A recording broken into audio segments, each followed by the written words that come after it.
session name is Automated Human Vulnerability Scanning with AVA by Laura Bell. Thank you. Hi, how are we doing? Yeah? We all eating lunch, feeling that kind of fuzzy warm of sitting in a warm room in the dark for an hour is a good idea, right? Okay, let's get started. My name is Laura. I'm not going to dwell too much on that because we've got a lot to cover. I'm going to break a few conventions. I'm going to encourage you to go and use the social universe. There are a couple of, sorry, it's very echoey. I'm going to step back a little bit. Is that a little bit better? Right, I'm going to encourage you to use the Twitters. I want you to get involved with this discussion. And as we go with this talk, you'll realize this really is a discussion. We're about to talk about things that might make you feel uncomfortable. Now, I say might, but having spoken about this a few times now, I know that some of you will feel uncomfortable. Previous members of audiences have said that I should be thrown in prison. So either way, I'm really sorry. But I'm kind of not. Because it turns out I want you to feel slightly uncomfortable. We are going to be discussing things that are some of the squishier areas that we generally avoid in security. We're going to be talking about things that go against how we relate to other people. You see, I like people. That's the mistake people make. They think that because I want to do bad things to nice people, that I'm a bad person and I inherently don't like people. Well, that's not true. I have a young daughter. I'm invested in creating more people. I think people are pretty awesome. So I do. I really like people, and I like them so much I want to protect them. And I want you to go to your organizations or wherever the hell you've come from in the world and protect your people. Because I've been to the vendors, you know, I've been around the Hall of Wonders, and I've been told we've conquered it. We have secured our border. There is a magic box that will secure our applications. And threat intelligence is not just a rare unicorn now. It is cattle. We all have these things in vast amounts for our very skilled, dedicated security teams. Sorry, yeah. Turns out, however, attackers are relatively lazy. We're not really interested in proving we can best your technology stack. Penetration testers are very rarely interested in proving that Microsoft have bugs. They're interested in seeing what they can use those bugs to attain. So if we've secured our border, and we've secured our applications, and we have threat intelligence, so we know what is coming for us, then if I'm the attacker, and it might just be me, I'm going after the people. Because if you read the study in the register last week, for $100, people will give you pretty much anything from the organization. Now, I'm pretty bad at maths, but when it's going to cost you $100,000 for a border device, I think the investment is kind of outweighing the cost of an attack. People are the path of least resistance, and we have to do something about it. So in this talk, we're going to cover three things. We're going to talk about the problem with people, why we need to protect them, and what we're doing and what's going wrong there. I'm going to introduce a tool, but I'm going to again break Black Hat convention. I'm going to release an unfinished tool, a tool that actually needs further help and development. You see, we don't sell the tool, it's open source. And the reason it's not finished is we've got questions and we need people like you to answer them. Then we're going to look at some of the challenges here and the reason people think that I should be in prison and the reason that people don't want to talk to me anymore and the reason that we try to avoid talking about personal security at all. Because we're really, really comfortable when we talk about technology. When we talk about technical vulnerabilities, it's easy, right? We have a language system, we have taxonomies, we have CV, SS scores. We've got it down to an art now. We don't empathize at all with our technology. It is just a machine. When we're doing a vulnerability assessment or a penetration test, we're doing the logical equivalent of smashing it with a big hammer. But we don't care. It's not going to cry. It's not going to complain. It's a computer. People, however, are a big part of our system, and they're over a third of what we're not looking at right now. So we've got technology space, we've got the personal space, we've also got process. So in our technical space, we're mature, right? We're actually commoditized. Penetration testing is a race to the bottom price-wise at the moment, as many firms will attest to. Vulnerability scanning is something you can do yourself with a device in your environment. Processes are audited. Now, audit might be the devil's work, but still, we're doing it. We have a mature system in place. Many compliance firms or compliance regimes are making a lot of money out of that. It's going to be a good thing. So what are we doing about our people? What are we doing about the squishy stuff? So let's figure out the problem with people.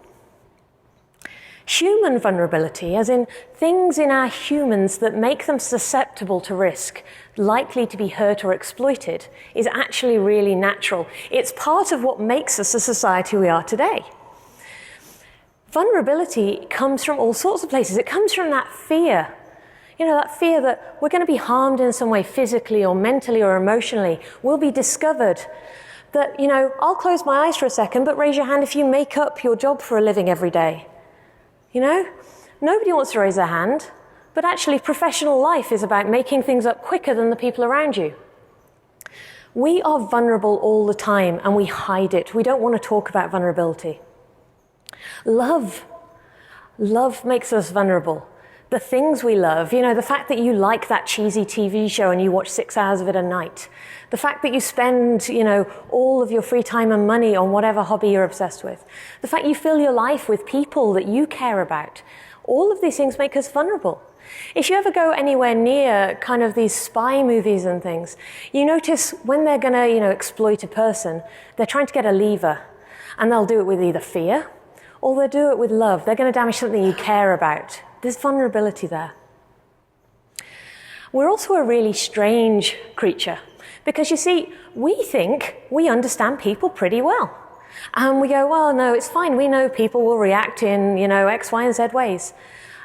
But people are like water. We do anything in our power to get to what we're going to try and do. It's why technology adoption of things like encryption is so poor, because people don't want to spend time on the journey. They're interested in sending the email, sending a message. They don't want to have to deal with PGP. And then we get surprised as a security community when we can't predict them because we've assumed we already knew, so we didn't pay attention. We need to change some of these things. We need to kind of embrace them. We need to challenge some of them. We need to find a way to do defense in the human security space. Now, I'm standing on the shoulders of giants in some ways. Chris Hagney and all of those professionals in the social engineering space have been doing the offensive side very well for a number of years now. In fact, there are a range of great books. You can buy them from the BLACKHAT store here today. That I just go and read them. I don't get commission, by the way. I just think they're good books. But you go and find one about defending large numbers of people, not much at all. We like the attacking. We like the offense because it's glamorous. It makes us feel like we're being a spy or being deceptive. But in fact, it's the defense that's important. And then comes compliance. So PCI compliance, just to name one, and I'm not picking on them, there are many equally terrible regimes. They have a nice checkbox and it says, every member of staff in your organization should be given information security awareness training. Fantastic. That spawned an entire industry of learn to click left video learning. So we have trained an entire generation of our staff to get to the final exit button as quickly as possible. So we learned very quickly to find the button that said next, or to hit enter as many times as it would allow. In some systems, we learned how to do SQL injection purely because that's the best way to get 100% on those things. So we do video training, we do e-learning, that's going super well. We tick boxes, we're compliant, yay, certificates, hurrah. And we make posters. So, security awareness education really sucks. How many of you have inflicted this on someone in your company? I've done it before. I am guilty of this. It really does suck. If you've not put yourself through it, I do encourage you to go back to your office and put yourself through your own course. This is an example of a poster. If you go and Google information security awareness poster, these are the types of gold we see. Don't share your password with others. It's like your toothbrush. Change it often. So, how long do people leave between changing their toothbrushes at the moment? You don't want to know that number. That number is not good. This is not a good analogy. So if you have that compulsion, if you're at your desk and you've got some kind of like Photoshop open and you're like, I'll make a poster, stop. Consider this an intervention. You're among friends. Friends don't let friends make information security awareness posters. Turns out this isn't how people learn at all. In fact, psychologists and the education sector have known this for years. We're just a community that's not very good at playing well with others. So we kind of didn't reach out and ask them. There's lots of tricks to forming good habits. Doing one poster is not doing these things. This is the 3 R's of habit formation. This is, the reward cycle that how people form habits. I recommend go and read some psychology books. But I'm not here to tell you about this. I'm trying to tell you about a domain that exists that we could have learned from and we should be learning from. And I'm hoping through AVA we are. One of the most despicable things is that we shame victims of information security attacks. In New Zealand, where I come from today, there have been giant government breaches where it's been caused by nothing more than someone trying to be helpful. Someone answering a question they thought they were authorized to answer, sharing a document they didn't see any harm. This isn't something that we should shame them for, because secretly we're doing it all the time ourselves. When I do social engineering jobs or pen tests of that type, it's the systems administrators, the security team, that have the ego that means that they forget they're actually vulnerable. Most of the success in these jobs is done through attacking people who think they know better. We forget that we're a connected species. In fact, our entire survival as a species has related to the fact human beings play well with other human beings, trust them, and build things together. So when we do things like automated phishing attacks at the moment, which are quite common as a measure you might be using in your organization, we do them against individuals as an isolated thing. We ignore the fact that if, say, for example, you have a call center full of people, that they're always communicating with each other, that they actually function as a unit. The person you attack may not be the one with access. They might actually then go and ask their friend, because their friend has more permissions than them. We overlook the fact that to understand our security risk, we don't need to know the risk of one person falling for a social engineering attack. We need to know the risk of a group, a community, falling for it together. Because the most successful attacks don't necessarily find the right person the first time. So why don't we actively assess this? Well, we do bits and pieces, right? We do red teaming and social engineering pen tests. But believe me, these are reserved for the most mature of organizations with big budget. These are such a small fraction of the security work we're doing that it's negligible and it doesn't reach most organizations. Now, companies like FishMe, Fish5, all of these kind of phishing as a service things, this is a step in the right direction. It's a continual assessment. But as I'm going to show you, it's only showing you part of the picture. And we don't test because we're actually slightly arrogant. Myself included. I include myself in all of these. We don't test because it's too easy to hack a person. You just tell them a lie, offer them candy, give them $100. We don't do it because people can't be taught. People are lazy and stupid. That's people other than ourselves, obviously. We don't need teaching because we're better than them. But the reality is, we aren't lazy or stupid, and we can be taught. We're just really terrible educators. Really awful. We don't test because it makes us feel uncomfortable. We don't engage in this because it makes us feel weird, and people might get fired because it's hard and because we have no fricking clue how we would fix it. Knowing that you're broken is really, really scary. Knowing that the system you've built could be compromised by a simple thing like an email or just somebody finding a USB stick is terrifying, because we spend millions of dollars a year building these giant castles, and we're going to be let in by somebody politely at the front door. Border devices aren't enough. I went to a talk about 6 months ago and they said, it's okay, my spam filter will stop it all.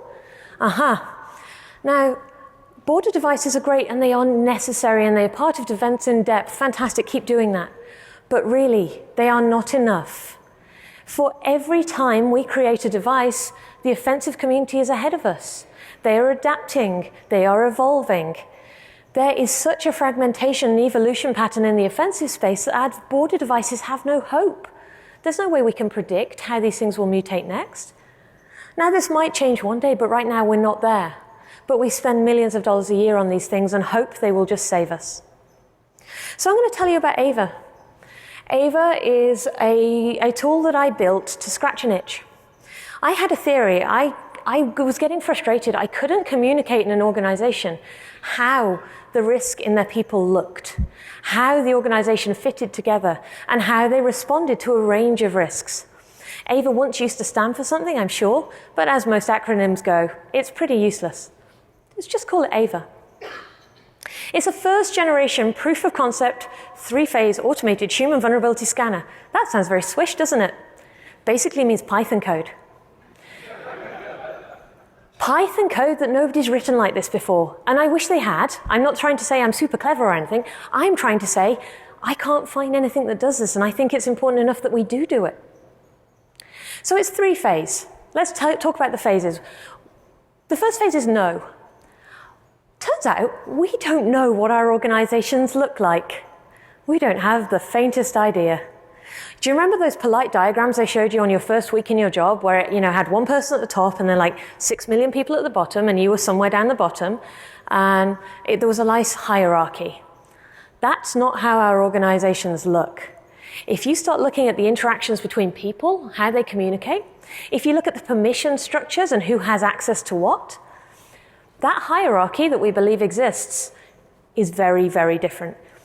In fact, it looks a bit like a graph. In fact, exactly like a graph. Nodes and edges, groups, mailing lists, all sorts of things, because we're highly connected inside our organizations. And that connection gives us power in ways that our job titles and our grades and our roles don't give us. The human security risk of our people is magnified by this. The more highly connected and the more permissions they have, the more they're a valuable target. Now we know this. This is not new. This is called principle of least privilege, and we should all be doing this, right? We should all be auditing our LDAP every week, and it doesn't happen. It happens in the one unicorn organization that, has 70 security people. But for most of us, it's anarchy. So AVA wants to combat that by pulling information from authoritative sources. It's pulling from Active Directory, Twitter, LinkedIn, Facebook, email providers like Exchange. It now does Google Apps for Business. And we're pulling anything we can through legitimate channels, I will note very clearly. I am not breaking the law, technically. We are pulling the metadata about accounts. We are pulling the people, the identifiers they have, their email addresses, their usernames, IP addresses associated with them, groups. We're pulling relationships, who's talking to who is in the same group as who works with each other. We're not pulling content. I'm just going to state that categorically. I do not want to see what's in your email. I've seen what's in your email. Really, no, nobody else needs to see it. But we are pulling these other things. And we're pulling friends and contacts. We're pulling the frequency you logged in. We're pulling how many times your password has changed and when it last changed. We're pulling, are you administrator?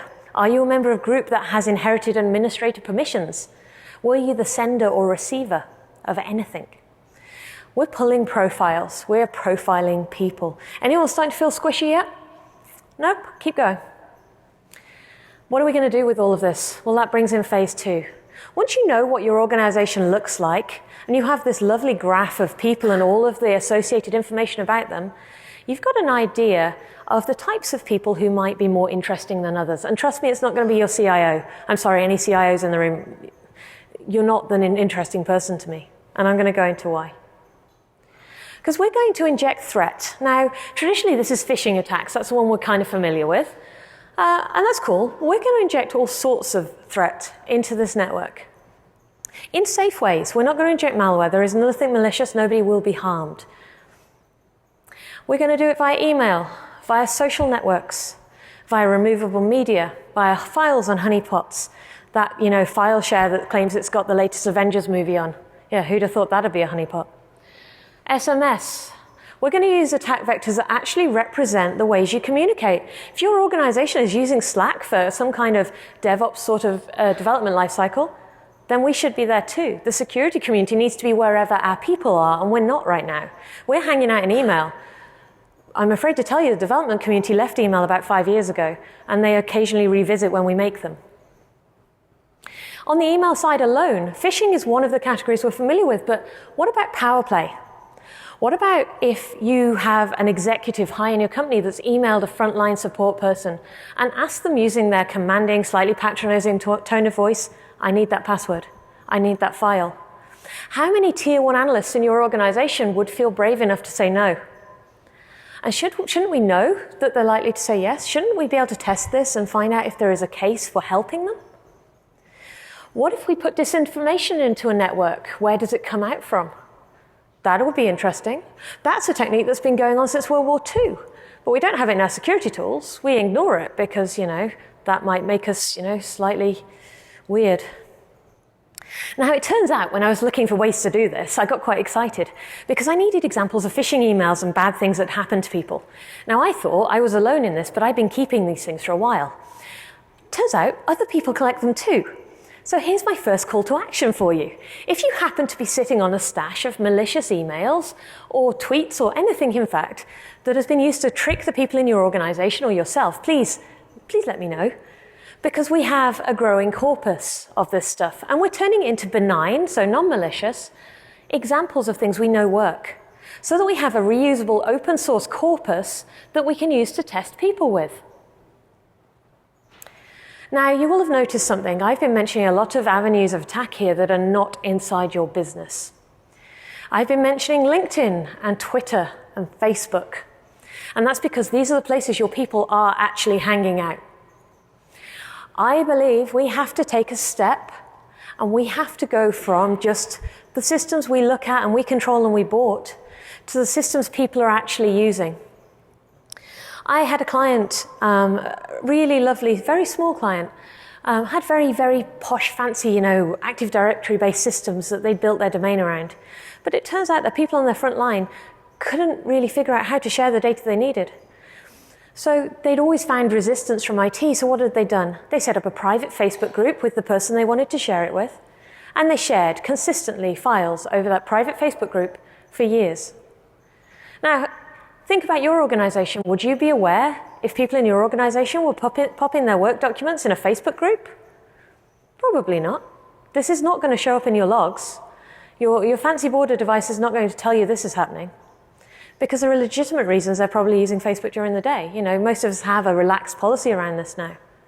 So why on earth have we filled our organization full of people who will take the path that is least painful to them and expect them to do anything but use their social things too?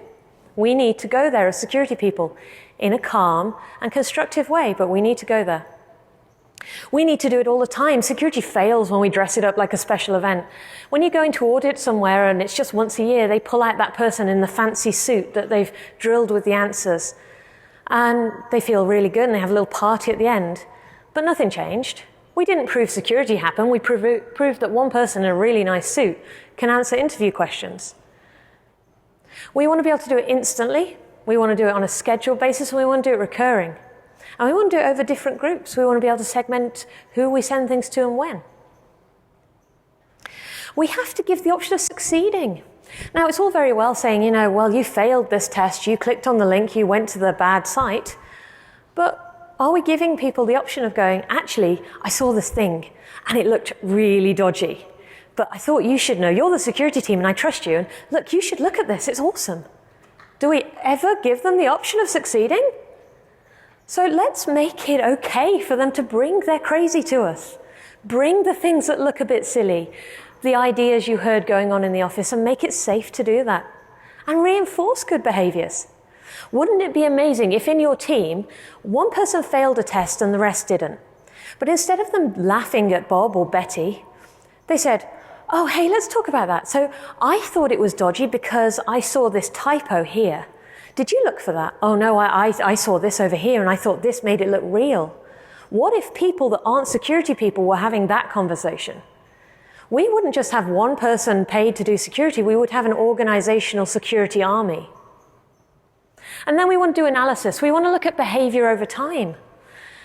Can we correlate what is happening risk-wise with what we're doing to our people? So if you run your training, where does that fit on your timeline? What if you've hit a really busy period and the executive level have said, you will work more hours, you will get the job done?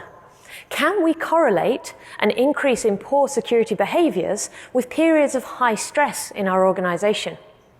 Can we categorically say that the cost of you having a high impact release this month didn't just affect us in terms of overtime paid, it increased our security risk for our people? That would be a powerful message when we're planning things, when we're trying to avoid burnout and stress in our teams. Going back to that training, how many of you have ever been to a training course? I've been to many. I've spent hundreds of thousands of dollars on this over my course of my life. Training is big business. Imagine you could actually measure whether it worked or not, whether it actually worked for your HR team, your sales team, or your tech teams. What if you could then choose whether you bought the same training again or whether it needed to be something else? We don't have that power right now. We have no way of measuring our effectiveness of our training. And then there's a couple of things on the edge. Now, I love graphs. I'm a bit of a data nerd. There's some really fascinating graphs that you can look at, and there's properties of graphs that we should probably be looking at. Who are the weak bridges? Who connect communities in our organization? Now, these are going to be the people, you know them. You know them probably quite well. They've been in your organization 7 or 8 years. They've moved a couple of jobs. They're really friendly, and they're the person who gets the job done. So when you're struggling with the change request process or, whatever requisition process, they're the person you know in the back of your mind, well, if I just went to see them, they can help me. They always do. They're amazing. What if we can spot those people? What if instead of making that go away, we can understand what role they were playing and actually try and build that naturally into our organizations in a safe way? Now, in network security, and I used to do network penetration testing for a long time, we talk about pivoting. That's the idea that you come in through one entry, but you might actually hop through several boxes through a network before getting to a high-value target. What if we could do that with people? What if I could tell you where I would get in, so who is most likely to take the initial bait, but then who is going to be the person who follows through with the next attack? How can I pivot through your people? This is why people find this uncomfortable. This is not talking about people and their emotions and their feelings. This is people in the same way we talk about servers. And you know what would be fun? Said no one ever. Predictive risk behavior analysis. It goes all Minority Report at this point, right?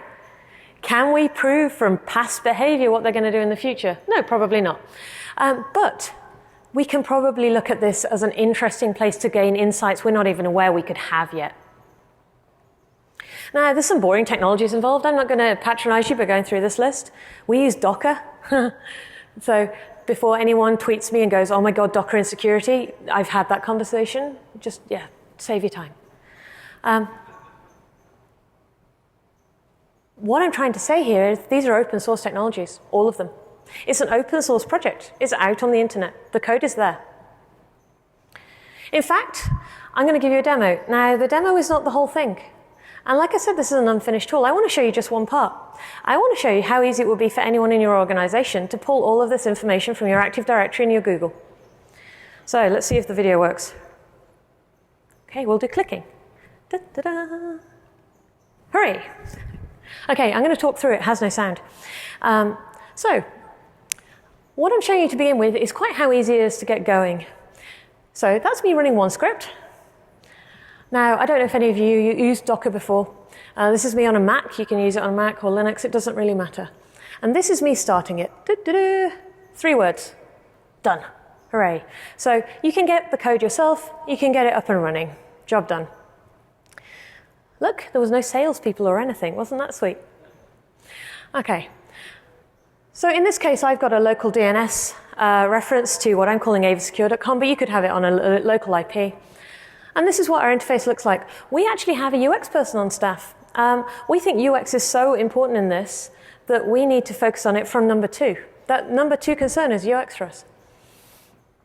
This we're seeing here is actually what it looks like. This is an organization. This is a test set of data you can go and get from the GitHub repo. It's modeled after a cartoon show called Gravity Falls. So no real humans were hurt in the creation of this.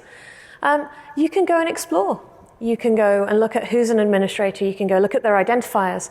You can go and see who's in groups that have admin access who you wouldn't have twigged they would be an admin. And the whole idea is that it should be easy. And this is how easy it should be. We're going to import from Active Directory here. So this is a standard LDAP server I've got running on a virtual machine. There is another side project you can do to build one of these yourself. A few little bits, just for the record, you'll see in big letters, we do not save usernames and passwords. You know, the best way to secure them is to never, ever have them. And 2 minutes later. Now, that's it. Job done. I didn't need a specialist. I didn't need a big systems administrator. I didn't need to plug in a box into a network. This is just it. 70 people, the structures between them. Now, there's bits that don't show well in this presentation, and that's the visualization bit, the graph part.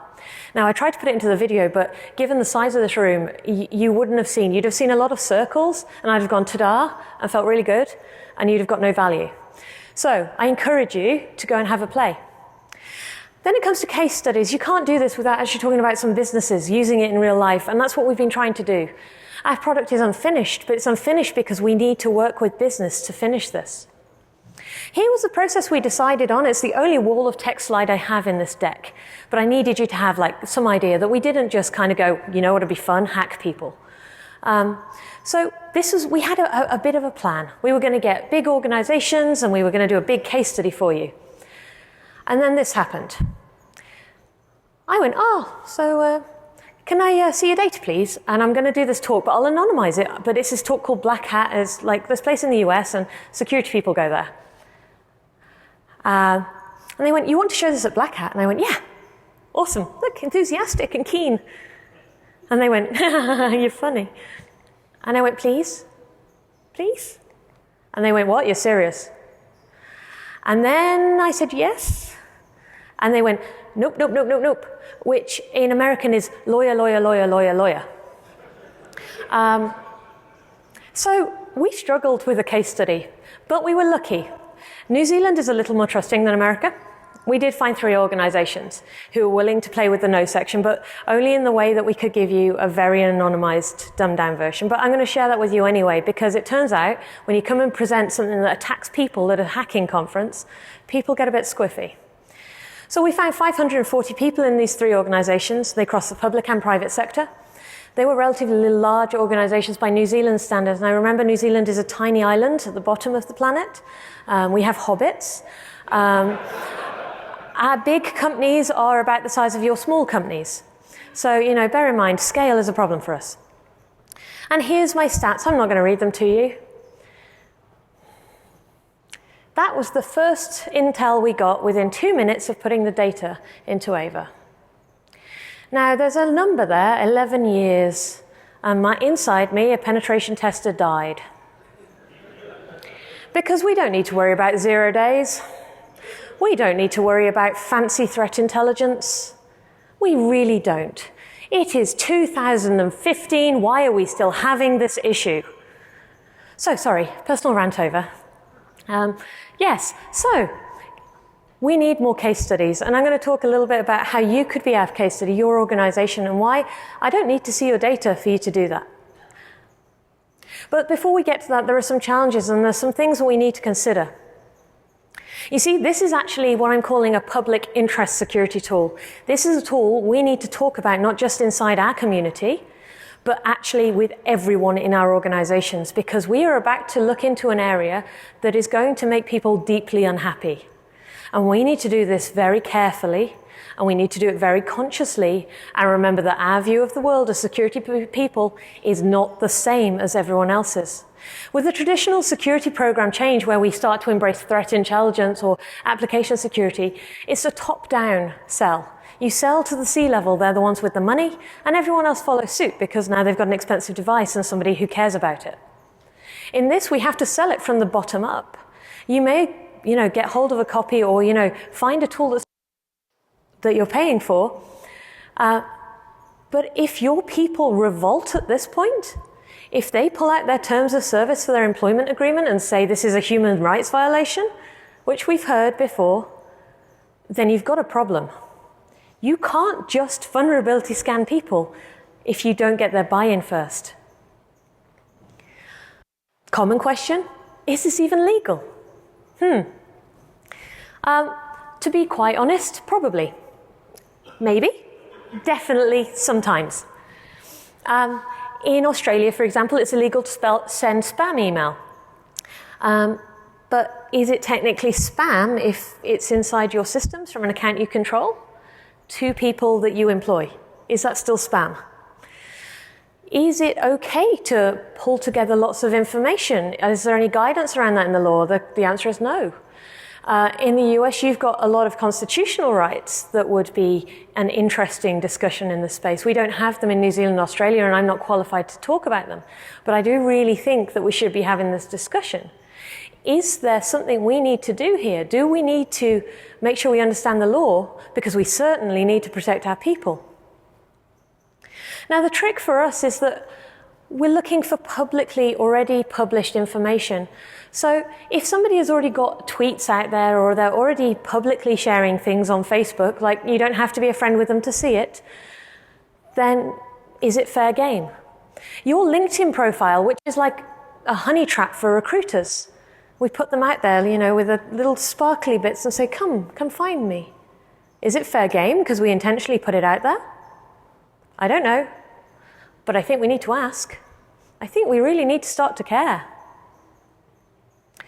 Can we do this without compromising privacy? Now, this is a really sticky subject. People need to protect their privacy. It's a foundational right we have as human beings to privacy, and I am a firm proponent of privacy. And that's about the ability to know what somebody has on you, the ability to update it, to get it deleted, to ask about it. We think this is such a problem that there's actually another talk you can go and watch. We did a talk at OSCON just 2 weeks ago about the ethics of open sourcing weaponizable code. It turns out there hasn't been a lot of public debate about this. We wish there had, because we'd have somebody to go and ask. We want to get people answering these and asking these questions. We formed an ethics and privacy board just for our tool. We joined together using Slack, the communications platform, and we're hoping to have an objective, representative, independent and collaborative group of people challenging this tool and tools like it. Because I firmly believe we need to do it, but I know I don't know all the questions here. And I know if I don't go and ask, if I don't find the people in the world who can represent their minority or their specific set of needs and concerns, I'm going to overlook something. My team will overlook it. We as a community will overlook it. And it doesn't matter when we do that with computers. We can just retrofit, it's fine. But people will get hurt if we don't do this right. New members are welcome. Please do come along and apply. You can drop us an email. We also have an open plain English policy. You will notice if you go and look in our GitHub, we have a privacy policy. We have a code of conduct. Now, they're not enforceable. This is a Git project. You could go and put it in your environment. You could do whatever the hell you like with it. You fork my project, it's going to be like Gremlins. I started with a cute little thing, and then you go and turn it into something that destroys New York. We try and be very open with what we're trying to do. So I encourage you, if you're interested in the space, to work with us to contribute to our version and help us keep in that path. All of our guidance is written in plain English. If you find it difficult in any way to understand, we have failed. Help us make it even easier to understand. We will fail if we make this complex. If people outside our community can't understand, we fail. We need to provide people with the information they need to protect themselves and their privacy. One of the first things that came out of our privacy board, and one of the questions that was raised was, so you show somebody all of their information, you've got all their information, what do they know about it? So we've made a change. The new version we're currently working on is going to, the first thing it does, before it tells the security owner of the tool that they have someone's data, it tells the data's owner. So if they pull my data, for example, I would get an email saying, hi, this is an email from AVA. Your company, your boss, has decided that protecting you is important. Would you like to see all your data? The first person and the only real person who is entitled to see all of their data in this tool is the owner of that data. From there, we hope to show the extent of what was available, where we found it from. There's no magic here. There's no secret source. And we hope to give them the option of changing that. Give them the link to the Facebook page where they can change their privacy options. Give them the link to some guidance on how to do this better. We want to give people an option of success, and that has to be continuous. It has to be available to everyone, and it has to be tightly controlled. Oh, and then is this even technically possible? Because it turns out this space is relatively challenging. I started writing this with the typical Kiwi attitude of, how hard can it be? Turns out quite. When you're dealing with a lot of different systems and different integration points, you've got complexity. We're talking about scale of data that is really immense. Now, processing large sets of data, or big data, as they like to call it these days, isn't hard. Doing that in a way you could actually visualize it on a screen and a human being can actually deal with it and understand it is terrifying. I've been talking to a lot of you around this conference today, and one of the startling things that I always get surprised by, but with American companies, is that companies that consider themselves small have 50,000 people in them. We are talking a scale we cannot visualize simply. We need to do some work on it. It turns out we also learned there's a reason why compromised email accounts have a really high market value. That's because it's sort of dubious creating them, and they're really hard to maintain. You have to maintain convincing aliases for a tool like this. This is something that AVA itself won't help you with. You would need to manage this. If you are actually a scammer, or that's why you're making money. This space is hard. It's hard to manage, and it's a problem we haven't quite cracked yet. We're trying hard, but we haven't cracked it. And we don't just need email accounts, we need LinkedIn profiles, Twitter profiles, and they need to be active and convincing. Because it's all very well compromising someone who is careless enough they just looked at an empty profile and believed it. But what if it looks convincing?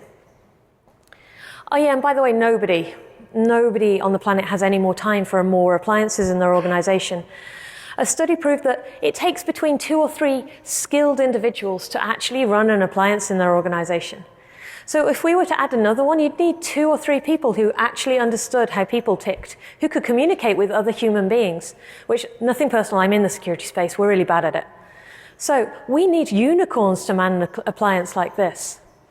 So this is hard. How do we make this usable to people who aren't security people in a way that non-security people can do security things? I want to make us all redundant.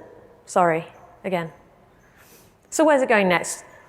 Well, it's a research project. Like I said, it's unfinished. It's unfinished but working. You can pull things from Google Apps for Business. You can pull things from Active Directory, and it's rapidly evolving. We've got an active community, and we want more. There is basic email testing in there. There is basic Twitter testing in there. But we need more testing of it. We need continuous integration. We need a roadmap. We have been bootstrapping initially in nap times when my newborn daughter was teeny tiny. It was written in hour-long chunks.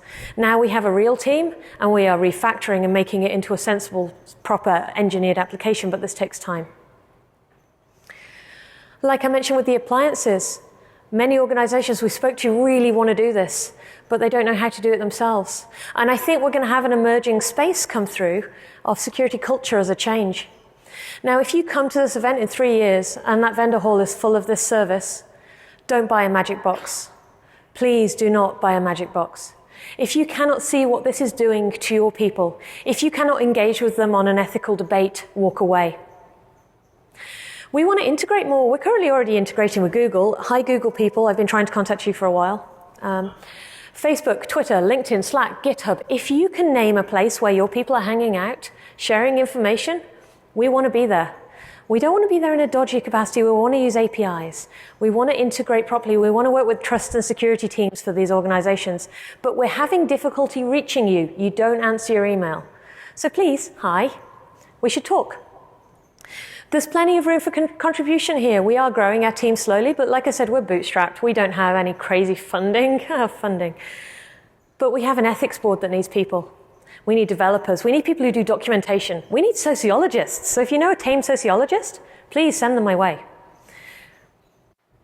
And most of all, we want volunteers. I want volunteer organizations to come and do safe, consensual human security science at scale. I want big organizations to be brave enough to come and show how they're made. I want you to show in an anonymized way how your people connect to each other. What would your graph look like? What were you surprised by in your findings? Because when we start having this debate, when we have this discussion, our people start getting more secure. And it's going to take leaders, big organizations, to do this. We can have the ideas, but without the support of those, without someone being brave and open to being vulnerable, we're never going to get anywhere as a community. We have a problem with people. It's big. We have more people in our organizations than we know what to do with, literally, in a security sense. AVA is an early stage alpha product. You can use it. It does work. You can contribute to it. You could deploy it today with the Docker scripts. But the road ahead is really hard. We need to be able to protect our people. That's a genuine need, but we have to do it ethically with privacy in mind. And we're going to have to sell security to our entire organization for the first time in our history. We have never had to do this before. If you want to learn more about AVA, this is all of its contact details. It has a website. There is a read the docs thing that's got a whole get involved page and many places to come and talk to us. We have an email address. We even answer it. Hey, Twitter. You can get us on GitHub. It's easy. You don't have to be technical. If anyone has any questions, though, any part of this concerns you, or any part of this you think needs raising loudly in a room full of people who share your concerns, now's your time. There's a microphone. Just there, we have 4 minutes and 20 seconds, according to the clock. And if not, I'll be around afterwards. Thank you very much.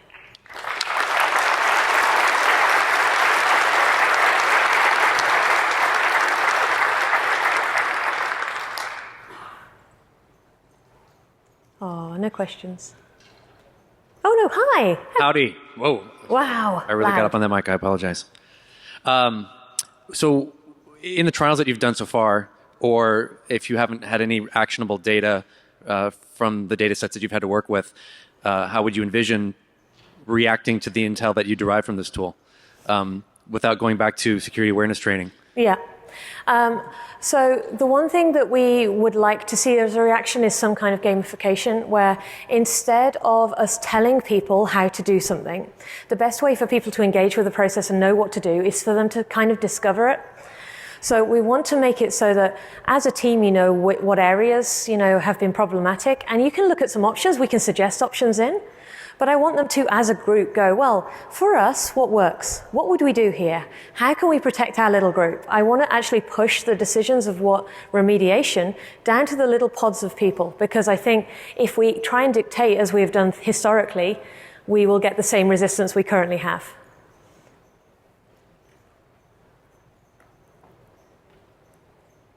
Hi. Oh, it wasn't. It was exciting. Hi.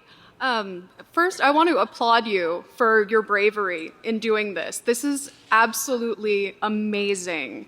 And as a human, I would love to see that data about my own connections to people in my organization. And I think when users see this and they can see the type of data that anyone can derive from these services through social engineering, that they would really see the value in it. And I don't actually have a question. I just wanted to tell you that I thought this was amazing and incredibly, incredibly hard. So thank you. If I do nothing else, I want actual, real people, not us. We're special. We're a bit weird and broken. And I want real, normal, everyday people to be able to see this and do something about it. Because if they can't see it, they genuinely don't know where to begin. Okay, awesome. Stunned silence. So thank you. Thank you very much.